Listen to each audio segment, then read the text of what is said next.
Alrighty, so the last two game of the CCL first leg quarterfinal match is in the books, and just like last night, it was a great night for MLS team in CCL, even though we did finally see a MLS team lose in the CCL quarterfinal. I mean, in a perfect world, we would definitely see every single team win their first leg match in the CCL quarterfinal, but you kind of knew that this was always going to be a tough task. And even then, this game, I think as I will talk about a little bit later with Montreal, they might have got a good result against Cruz Azul of how that game, of course, went.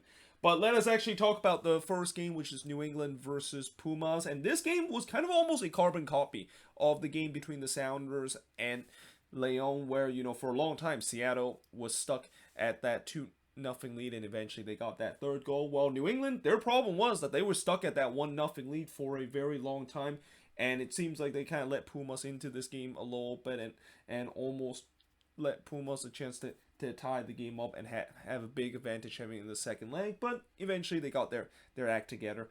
And just like the Sounders, they were able to win 3-0 against their Liga MX counterpart. Now, first of all, I want to mention the fact that this was another snow classical in the CONCACAF Champions League, as snow was falling in this game. But unfortunately, unlike what we saw in Colorado, where the entire field was covered, this was not the case at Gillette Stadium. I think the turf at Gillette Stadium was heated, so obviously it melted the snow when it fall down. And not to mention, the temperature was actually much warmer than what we saw in that game between the Rapids and Comunicaciones, where it's still not warm with the way that it's at 32 degrees or freezing temperature, but it was nothing like what we saw in that game between the Rapids versus Comunicaciones, where that game was almost near the teens in terms of the temperature.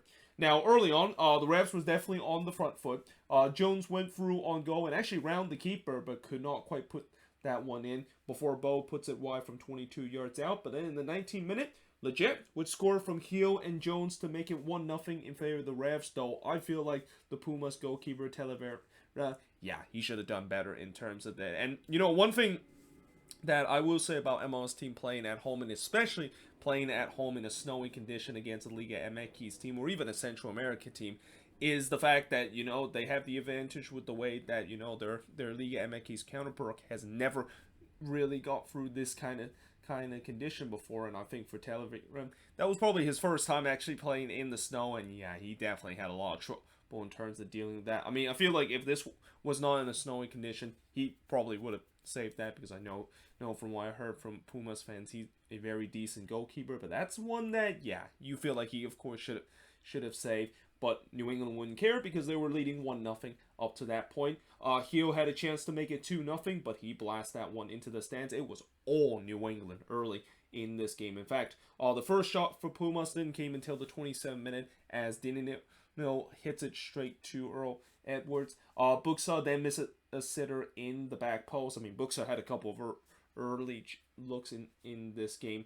But that was one that he definitely would like to have back, with the way that he had a big opportunity to make it 2-0. And I even wrote, will these big chances that New England miss will come back to haunt them? Because we've seen this story before, where when you miss some big chances, especially against a Liga MX team, you're going to be made to pay later in this game.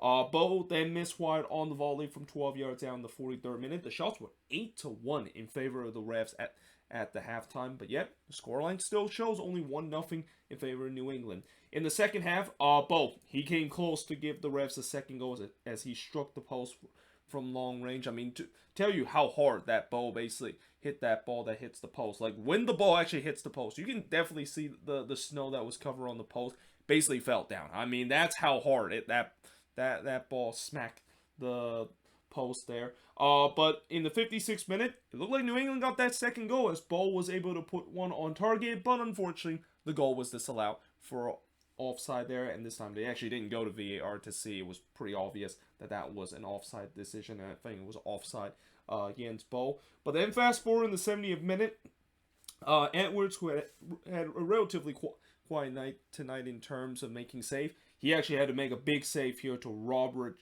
Giro on a free header there. And I wrote, not only fact that New England need this second goal soon, but we've seen this story before, where as soon as an Liga MX team started to get momentum, MLS team could start to see their downfall. But that being said, it seemed like maybe New England saw that I wrote that, because literally 1 minute after I wrote that, Buxa would score to make it 2-0 in favor of New England. Well, actually, not exactly 1 minute, because I actually didn't watch this game or this one, as I mentioned earlier, as I was at work. But it's kind of ironic, the fact that I typed that into my notepad pad on my iPhone while I was watching the highlights. That literally after the next clip of highlight, New England would find that second goal. And as I said, for Buxa, who missed some early chances in this game, he made no mistake in this one to make it 2-0 in favor of the Revs. Alvarez then puts it high from long range, as Pumas was definitely pressing to try to get that away goal. And it's huge. Even though the Revs have that 2-0 lead,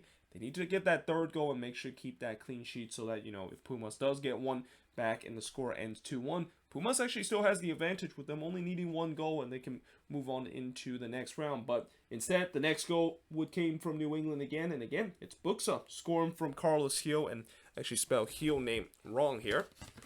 I forgot the L there with Carlos Gil. But yeah, he was on the assist chart alongside with Buxa, scoring to make it 3-0 in favor of New England, and that would be the final score for this game. An absolute dominating performance that the Revs put against Puma, similar to what we saw with the Seattle Sounders against Leon. And the shots in this one, 18 shots compared to 8 that Pumas had, 3 shots on goal compared to 6 that the Revs had, 5 shots off target compared to 9 that the Revs had, 3 shots out of block compared to none that Pumas had, and possession-wise, dead even at 50% possession. But there is no doubt that this was a huge confidence boost for this New England team, because there was a lot of question coming into this game for the Revs. The fact that, they have got off to an okay start in the league, but you just wonder how are they going to do now that they're going to be facing against a Pumas team that is considered one of the team that could go all the way alongside with Cruz Azul. And yeah, New England definitely passed the test with flying colors in this one, and now heading into that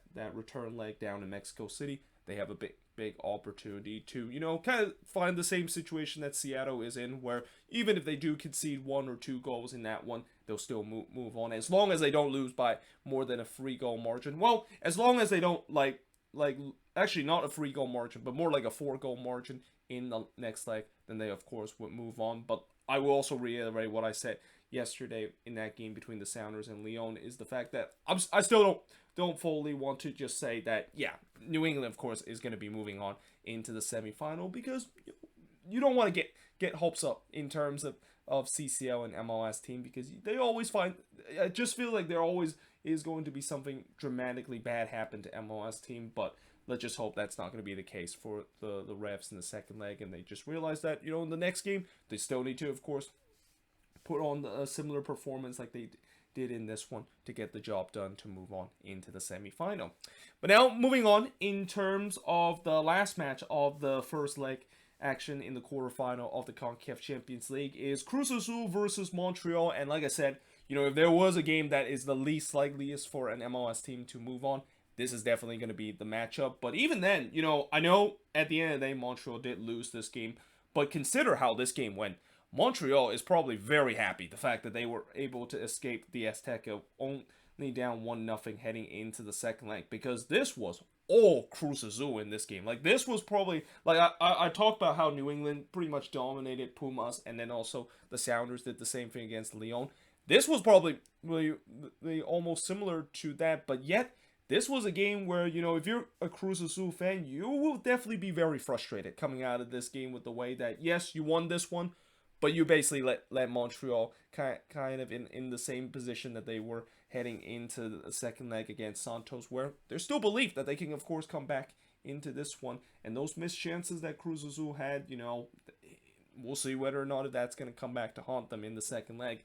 But early on, there was actually fans in the stands for this one. So earlier I talked about how in the News of the Week episode, there was a chance that this game was played behind closed door because of the Querétaro and Atlas situation, but that doesn't seem like it is the case. But early on in the 9th minute, Brisa absolutely robbed Jimenez there, who had a free header from 5 yards out. Jimenez, he's probably going to be thinking about that later tonight, of how in the world did the goalkeeper able to save that. But you got to give credit to Brisa, who has really been the guy that I think has now locked down that number 1 spot for for Montreal in terms of the goalkeeping position because he was excellent again in this one. Romero then hits it high in the 17th minute, and it was all Cruz Azul early in this game as Montreal, they were just stuck in their own half. Like, they just could not get out of their own half whatsoever, and then eventually that dominance from Cruz Azul was paid off, as in the 20th minute, they would take the 1-0 lead, and it's the former Galaxy player, Oro Otuna, scoring there to make it 1-0 in favor of Cruz Azul. Could have been 2-0 if Romero couldn't quite put one on target from close range, and then Antuna fire one high in the 42nd minute. The shots were 8-0 in favor of Cruz Azul. In fact, I even wrote Montreal was lucky that this was only 1-0 because with the way how this first half went, it could have been easily 3 or 4-0 in favor of Cruz Azul. There was a shot for a penalty then from Cruz Azul that was not given in the 44th minute as we head to halftime, with Cruz Azul only holding a 1-0 lead. In the second half, pretty much the same. Rodriguez then missed wide on kind of a little looping shot that he has. I mean, I'm pretty sure Breeza kind of read that one perfectly, but still, that was kind of one that, I feel like Breeza kind of let that one go a little bit too casually, but it did, of course, went wide. Then Rodriguez had a big opportunity in the 49th minute as he missed an absolute sitter from 6 yards out. And, Cruz Azul, they were picked up where they left off and was trying to get to chase that second goal. Romero had another opportunity to get that second goal, but he hits it wide from close range. And 60 minutes in the game, Montreal still have yet to register a shot. And this is also getting to a point, whenever I see a team that doesn't register a shot up to that point, I'm starting to thinking, yeah, are they going to do the same thing that RSL did, or even what DC United did a couple of years ago, where we're just not even going to register a single shot? Though I will say that unlike what we saw RSL did to the Seattle Sounders, where they didn't register a shot for the entire 120 minutes and was still getting 0-0 draw, this one, at least Montreal cannot say the same because they already were down 1-0 at that point. Adriati then skies it over the bar in the 62nd minute. Before, in the 77th minute, Montreal finally registered their first shot as Miller just hits it wide from a cross coming in from Mahajevic. But little do we know that was actually the last chance of the game. So it's kind of ironic the fact that Montreal get their first shots in the game, and that turns out to be the last chance of the game, because for the last 13 minutes, I mean, you would think that Cruz Azul would actually really press to try to get that second goal. No, they didn't. They didn't really quite put any pressure against Montreal. I mean, credit Montreal to eventually kind of lock things down and realize that, we're just going to take that 1-0 loss and head into the second leg with hope the fact that if they can do what they did against Santos Laguna, they can, of course, move on into the semifinal and put that dream scenario where there could be a chance that all 4 MLS teams could be going into the semifinal. But yeah, in the end, Cruz Azul still win 1-0, but you can definitely tell that especially the crowd, I can definitely see that with the amount of missed chances that they had, that crowd was definitely getting nervous. And I know Cruz Azul fans, they're used to seeing these kind of performance and seeing how their team just had a big opportunity to put this tie away, and yeah, that they just find a way to blow it. I mean, it feels like this is maybe be destined to happen, especially in the second leg, given Cruz Azul history. Even though